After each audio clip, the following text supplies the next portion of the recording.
Maybe you're in the market for a Porsche 986 Boxster. Maybe you own a Porsche 986. In today's video, I'm going to be covering some of the faults of these cars and how you can avoid buying a bad car. Now, I'm not an expert in the Porsche 986. I don't know absolutely everything about the car, but I've owned this car here for about 10 months now, and I think I picked a pretty good one. Not much has gone wrong on it, and it was because I took the precautions, I checked out the car, and I'm going to show you what you can look for and where to look for any problems that there might be with the car. Now, if you already own a 986 Boxster, you can also go along and check these things out, because it's always good to know if there are any problems on the car, because then you'll be able to go and get them sorted out straight away. So the first thing I would recommend checking out is the interior of the car. Just making sure, you know, the leather, everything's in good condition, there's no tears on the chairs, just the simple stuff like that. But then also, I think something really important to check is the clutch. Now, I went into quite a few different Boxsters when I was looking, and only by going to different cars I realised which ones had their clutch already replaced and which ones may have been going. So this car, I know from the paperwork, had the clutch replaced only a few thousand miles previously to when I brought the car. So the clutch doesn't feel too firm when I push it down. It feels nice. It's not too hard is the main thing. I've been in other Boxsters. I almost brought a car and the clutch was rock hard. It had no paperwork to say that the clutch had been replaced, so I'm assuming that that car probably had its clutch going.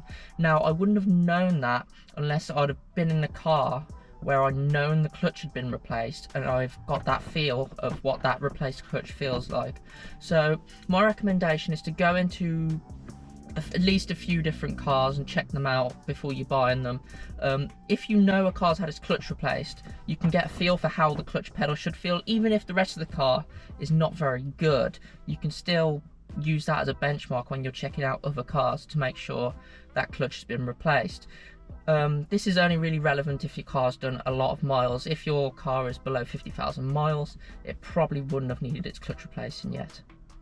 Another thing to check out is the gear shifter.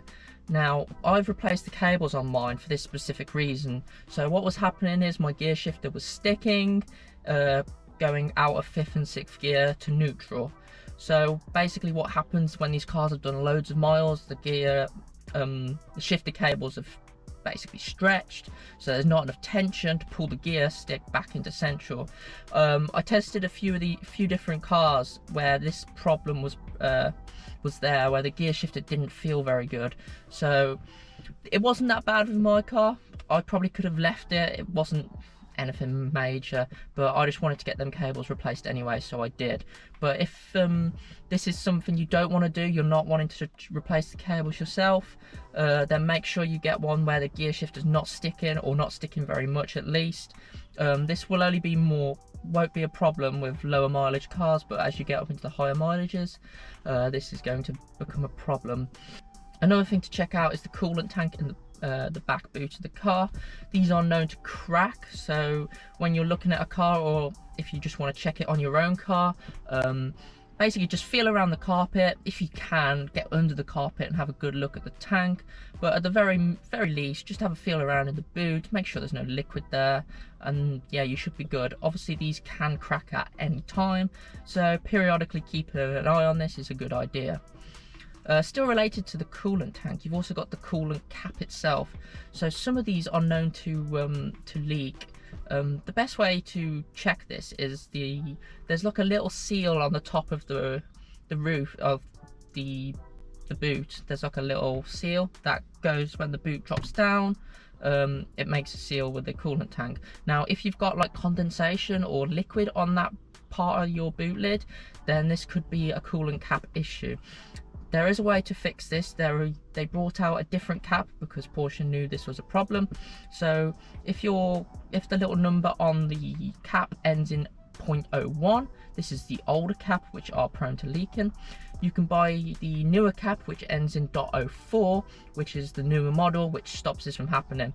Mine was leaking ever so slightly, just a little bit of condensation was on the boot lid. So what I did is I just went onto eBay and ordered the 0.04 cap, and everything's been pretty good since.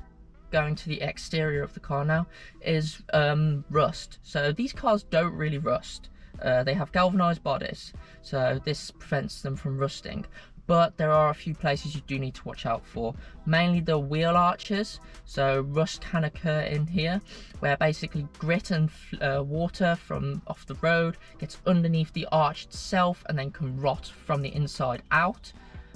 So make sure you have a good look at the wheel arches and make sure this isn't happening, because this can be quite a difficult thing to fix and can be quite expensive. And another place to look is just behind the front two wheels. Now I think what happens here is, as you're driving, stones are flicked up and hit this area, and it basically chips the paint off, and then the rust sets in. So this was happening a little bit on my car. I just went over it with a bit of touch-up paint just to fix it up. Some cars are worse than others.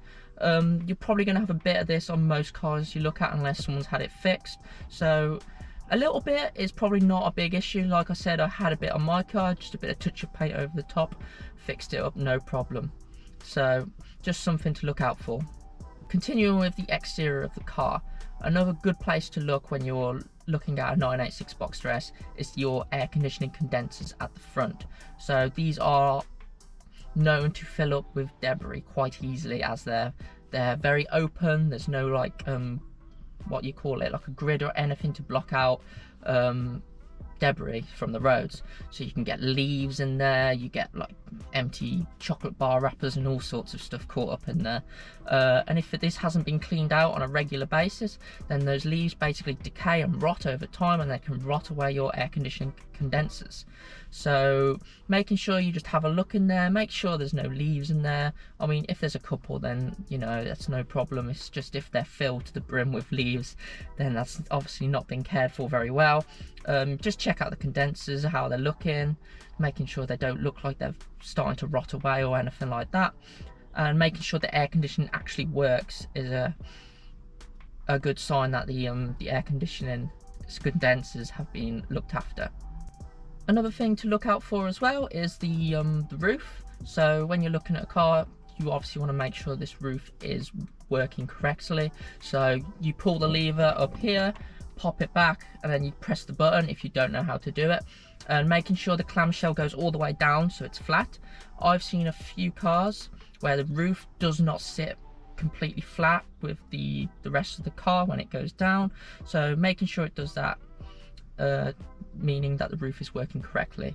Also, if there's some overlap on the outside where the roof is coming away from the window, this is a bit of a problem, but I wouldn't worry about it. All it means is that your elastic needs replacing. So yes, it's a bit of a fault with the roof, but you can fix this so easily by just adding some new elastic to the roof. So don't let that put you off if that's the problem.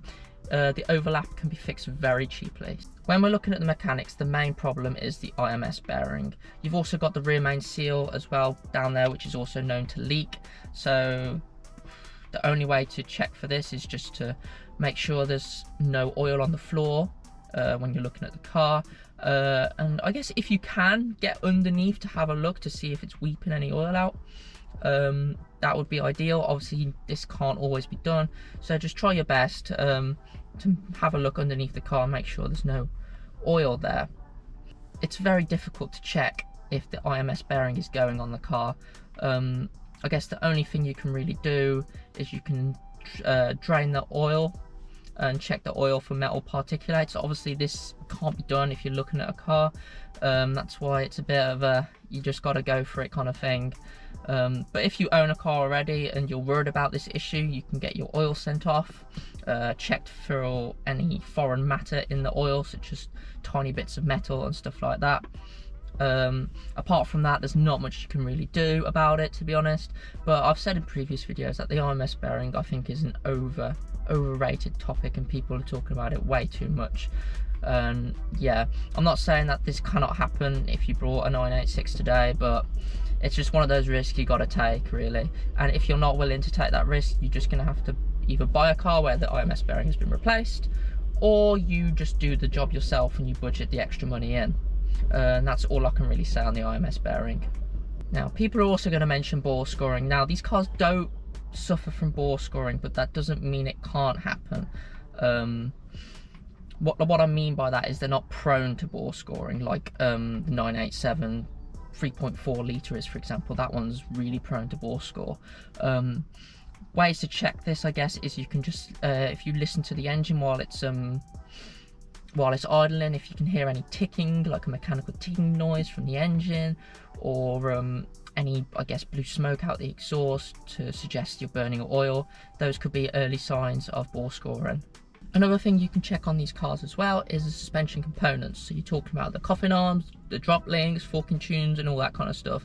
Also the suspension, coil springs, and dampers themselves, and especially the top mounts. Just have a look around, make sure that it's not looking in too bad shape. Hopefully some of these components would have been replaced by now as well, so checking out to see if some of them have been replaced is always a good sign, because it means you won't have to do it in the future. So that's always a good thing to look out for. Apart from everything I've mentioned, just have a good look around the car, making sure the paint's in good condition is the main thing. Obviously, because these cars are going to be 24 years old at least. Looking at the front bumper, looking at the bonnet, these cars are prone to stone chips as they're quite low to the ground. So just making sure the stone chips are minimal. You know, if they have stone chips, they've been painted or filled in with touch-up paint. Mine has quite a few stone chips on the bonnet, but it's been touched up with paint to stop it rusting. The front bumper on my car has been repainted, but I can see that the person who's had it repainted has done a really good job of it. So making sure if the car has been repainted that the person has done a really good job of it and not left orange peel on the car.